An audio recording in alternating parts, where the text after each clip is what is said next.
Hey everyone, Reese here and welcome to my January 2021 projects and pickups video. And if you haven't seen one of these before, these videos are just a very informal, unscripted sit down and a look at some stuff that's happened on the channel in the previous month. Just a quick look at some things that I've bought for the channel and for my personal collection, and a look at some projects that perhaps haven't made it to video yet, or possibly will never make it to video, and some potential future projects and future plans for ctrl-alt-rees. So first thing to talk about, of course, is my lack of output this month. I don't know if you've noticed, but I've only put one proper video out on the channel this month, which was the Dr. A back office Famicom AV mod installation. And I basically made that just because that opportunity landed on my lap, and I just wanted to, give my honest impressions of a brand new product that had just hit the market. It's not often I get an opportunity to do that. And I'm really pleased with how that one came out. I had some really excellent feedback on that video as well. If you're interested at all in the Nintendo Famicom and perhaps you've missed that one, I'll put a link up above and down in the description so you can check that one out. It's really cool, a bit of a game changer really in the world of Nintendo Famicom AV modding. I was really pleased with the results, especially for the price, and I can highly recommend it. So yeah, definitely one to check out. But as far as video output is concerned, I am fully back on it now. I have a video coming out this week, in fact, in the next few days, all about my arcade machine, the VideoStar Mark II, which I bought 10 or so years ago. Really interesting look at that and sort of the time that I've owned it and the initial restoration that I did on it, and a more recent attempt at a restoration. Just to add some more features and stuff. My patrons are watching that at the moment, and yeah, that'll be on public release in the next few days. So just another very quick thing, just concerning the actual channel itself. I thought I would have a look at my backdrop. I think that's the next thing that I really want to have a look at. When I redid the set here, my little room where I film these videos, I put my Famicom Disk System posters and my Japanese laser disc. I've got quite a few of those. The plan was to kind of rotate them. I put those on the back wall because I thought they'd look interesting, but they're very difficult when it comes to filming because they're so shiny. And I think I'm going to change that. I'll probably have those off to one side where lighting isn't such an issue. So I got these coat hooks on Amazon, and they were just a couple of pounds each. I've got 8 of these in total, and I thought maybe what I could do is put them on the back wall, like so, and I could put computers on them. And I've got some smaller computers, such as my the infamous IT Crowd Auric Atmos, which I made a video on a while back. This one was actually used as a prop on the set of the IT Crowd on Channel 4. A very early video of mine. Incidentally, that video's been picking up some views just lately, so I'm not sure if YouTube's been recommending it to people, but yeah, that was getting on for a year ago now. But yeah, I thought if I could put that on the wall quite nicely on some of those brackets with the certificate of authenticity that goes with it. I thought that'd be quite nice. And I also have just another example of something I could put on there, just the original Atari 520 ST, quite a nice compact little machine, and I think that would sit quite nicely up there as well. So yeah, we'll hopefully be drilling some holes in the wall and getting those brackets up sooner rather than later, and that would be something to look out for. So I suppose next I should cover the biggest thing that I've bought this month, and it's another computer, to cut a long story short. And I actually told myself a while back that I wouldn't buy any more computers until at least I'd covered the stuff that I already own, and perhaps even sold some of them on just to make some more space. But an opportunity came up to own this, and it's something that I've wanted for the longest time, and they're only going up in price, so I thought I'd jump on it. And to cut a long story short, it is... Oh dear. An IBM 5162, and I'm going to put this down now because it's very heavy. And you might think that, well, why would you want that? Because you already own one of those, don't you? And I own the 5150, which was the original IBM PC, the original DOS PC from 1981. And the 5162 is a bit of an oddball model that kind of followed that when the IBM introduced the AT and the 286 based machines, and essentially what they did is they stuck a load of 286 CPUs and motherboards in the old 5150 style cases, and they called it the they called it the XT286, I believe. Let me just double check that because I'll get in trouble in the comments section if that's not right. Yeah, the XT Model 286 they put on the actual badge. And that's quite controversial because I know when LGR covered this machine a couple of years ago when he got his hands on one, a lot of people kind of criticised him and said, you know, how can you possibly have an XT286? You know, 286 is an 80. But that's what the badge on the front says. So it's a 286 in an XT style case. And obviously this hasn't long arrived. I just got it a few days ago. I haven't booted it up yet. I have taken the lid off. It's quite dusty and there's a lot of dust and fluff and stuff inside, so I just need to clean it all out properly just before I turn it on for the first time. Definitely something that I want to cover on the channel in the very near future because I love these old PCs. And I've also already bought for it a selection of upgrades. So I have a 287 i287XL coprocessor for it, and I have a bit of a selection of faster 286 CPUs, because the interesting thing about this machine is it has a 6 MHz 286 CPU, but there are a few options to increase the clock speed in it and put maybe an 8 MHz or even a 12 MHz CPU in there, what I have in these boxes. I'm not really sure exactly what route I'm going to go down with that yet. I haven't put a huge amount of research into it yet, but I'm assured that it is definitely possible. And of course, it's something that I'm going to be making a video about as well, purely because my 5150 overclocking video was so successful and so popular. So I thought, why not go for the next machine in the series and see if we can overclock that one too. So just a very quick update on the Atari video music restoration. The part 1 video came out a couple of months ago now, and obviously I got interrupted with December and everything that's happened in between. I haven't forgotten about the video music. In fact, I have started putting it back together and filming some bits. I've also got the power supply situation sorted out with that, so it's now running on UK power on a nice brand new transformer. So yeah, that'll be an interesting video. What I am doing at the moment is just hooking up the oscilloscope to the video output, and I'm talking to a friend of mine who knows a bit more about this kind of stuff than I do, and we're kind of bouncing some ideas off each other, and the plan is to come up with a much better S-Video mod, as I mentioned in that video, purely because the levels on the S-Video mod that I did initially weren't brilliant. They weren't kind of within spec, and I was a bit concerned that it might cause damage either to the video music itself or to a monitor or anything that you might want to hook it up to. Obviously that video came with quite a heavy disclaimer along those lines, and it's something that I really wanted to address before I put part 2 out there. But it's certainly not a project that's been forgotten about, so hopefully that one should be along soon, but it's not one that I want to rush and put out before it's ready. And now on to something a bit more modern, which isn't what I usually cover on this channel. Usually I do 80s and 90s vintage computing and retro gaming kind of stuff, as you probably know. But it's just something that I thought would be a bit fun to have a play with. And it is this, which is my HP Stream 8 tablet. And I've owned this from new. It was part of a deal where essentially I got it for free with a year's worth of Office 365 subscription a few years back. And it is woefully underpowered for what it is. It came with Windows 8.1 pre-installed, and it's an Atom CPU with 2GB of RAM, and the thing is dog slow. It's horrific to use, and I've never really used it for that reason. And I've since upgraded it to Windows 10 because I was given the impression that it would perform better on there, and it's still pretty much unusable. You know, literally all I want to use it for is to watch Netflix and YouTube videos and stuff on when I'm running on my treadmill, just something a bit bigger than my phone. But it can't even handle that. So I very recently saw a video on a channel called Explaining Computers, which is an excellent channel. I'll put a link up above and down in the description actually. And it was all about Linux distributions for older Atom-powered PCs. And there was one that was featured on there called BionicPup, and Puppy Linux is something that I'm very familiar with, something I played with a few times over the years, and it's always impressed me. And the way that it ran on an old EPC that he was fiddling with on that channel just really impressed me, and I thought, hang on a second, I own this tablet that's a very similar spec to that, so why don't I put BionicPup on it and see how it runs? Now, I haven't got as far as actually installing it yet. I've literally just dug this out today, and I thought I'd get all the latest Windows 10 updates and stuff on there and see if the situation has improved.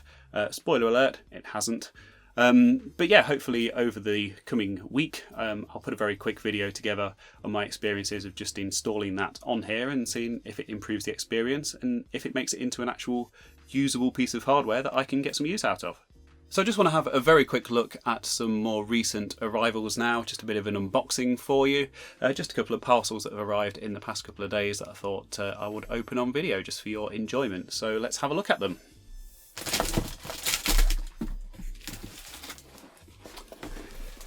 Now this very first one, I've already opened this box because I couldn't remember what it was that I'd actually bought. But yeah, I haven't got any further than that. And as you can see, the seller's actually done a decent job here, wrapping this in bubble wrap.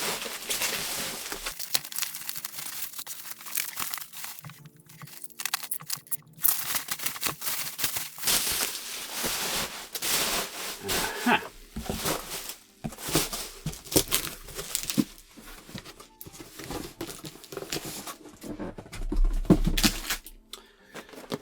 And it's an Atari thing, which should come as no surprise to anyone who's familiar with this channel.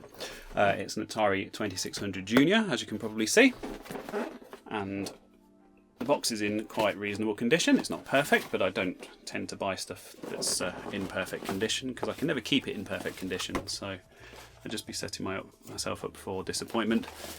So it's got the original power supply in there, in the original box. That's nice to see. I appreciate this is just slightly out of shot, but another Atari joystick, because you can never own too many of those.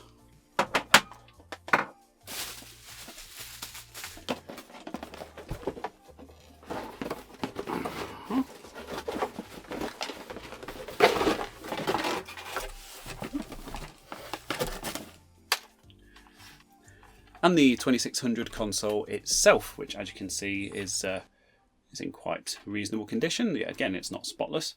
And the reason I wanted one of these is because this was essentially my introduction into the world of gaming and the world of Atari, really. And I wanted to tell the story of kind of how I got into Atari collecting. And this console, the 2600 Junior, is a very big part of that story. So I won't spoil that here, but I did buy this specifically so I could talk about it and make a video about it.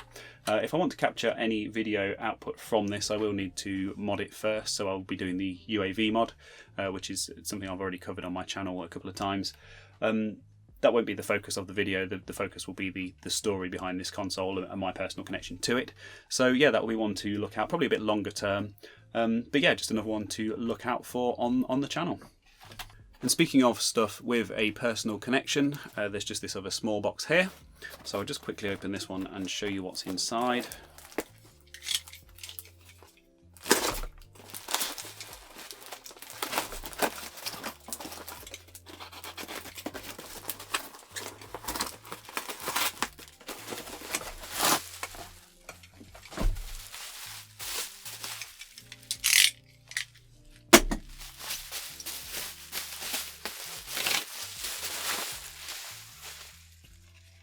And this is just an original shareware copy of Doom, which isn't anything particularly special. It's the MicroStar version. And this is just the version that I had on our very first PC, the 486 that we got back in 1994. And it's been one of my favourite games for most of my life. Probably my favourite game, actually, if I was forced to choose. And I still actually have my original floppies, but the outer package got lost years and years ago, thrown away. So this came up on eBay, and I just thought that's a really nice thing for the collection. It's kind of part of my story with Doom. You probably, I don't know if you spotted in the background, there's also a MicroStar Commander Keen, which I bought. That's my wife's favourite game, so also a cool thing to have. I don't know if I'm going to start collecting these MicroStar shareware releases, actually. But yeah, I do have plans for a video with this. I want to talk about some shareware stuff, and about some Doom stuff, and about some early id software history stuff. Possibly even do a stream on that subject. But more a personal thing for me, and quite a cool thing to have. So yeah, I'm quite pleased with that.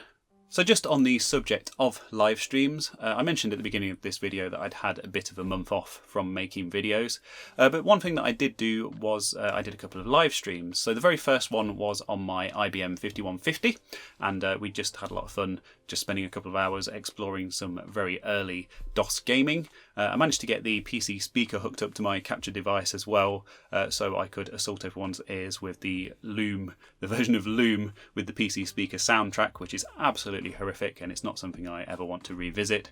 So that was a lot of fun. And then the second live stream, which I did last week, was on this, which was my 486, and we just went through and looked at some slightly later DOS games, some early 90s stuff, Doom and Dark Forces, and some of my personal favourites, and had the MIDI Tower of Power here hooked up and running, so Roland Sound Canvas version of the Doom soundtrack and all that kind of stuff as well. So just a couple of fun little hangouts, as I keep saying, just doing my bit to entertain the troops in these strange times, and yeah, just a really nice friendly little stream.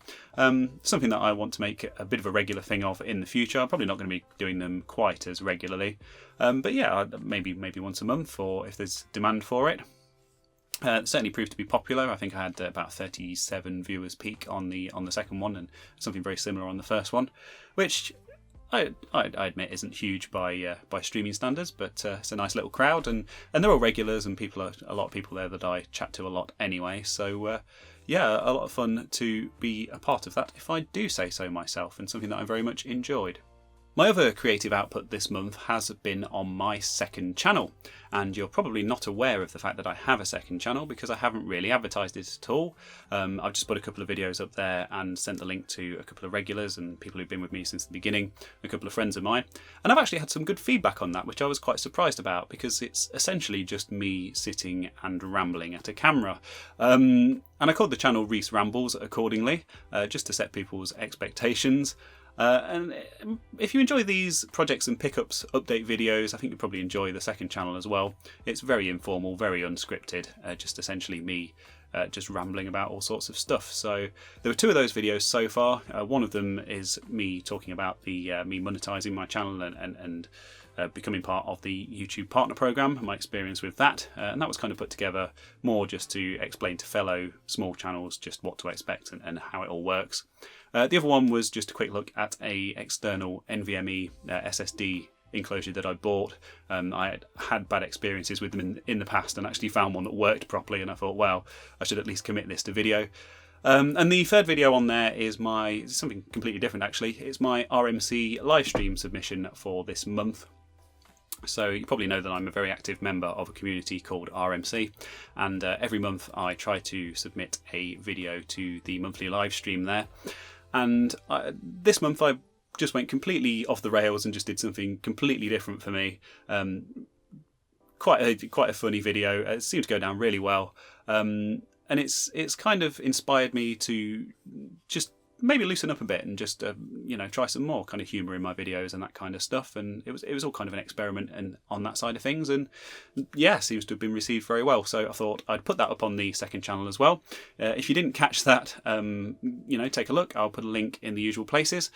And yeah, so second channel is go, and will hopefully become a longer term outlet for me just to talk about behind the scenes kind of stuff.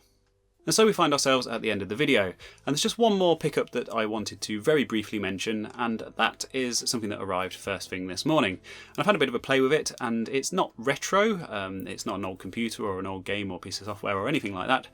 It's a brand new phone, and the phone in question is a Nokia 8.3, and I've recorded this entire video on it.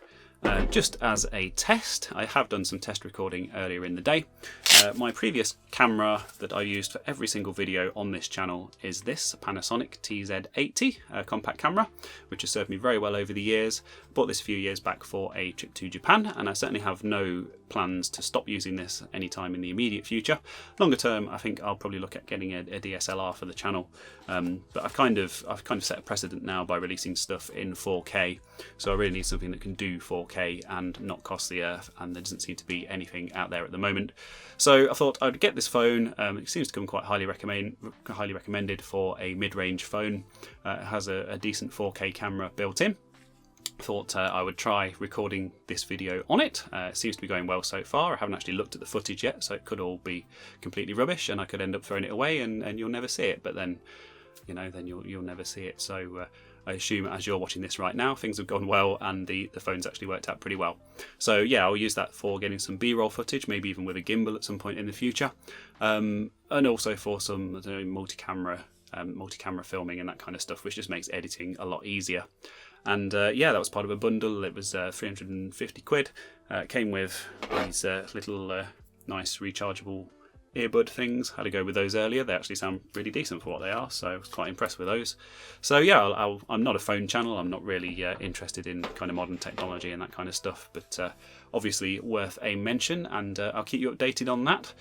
So finally, I just wanted to thank you for joining me for my Projects and Pickups video 2021.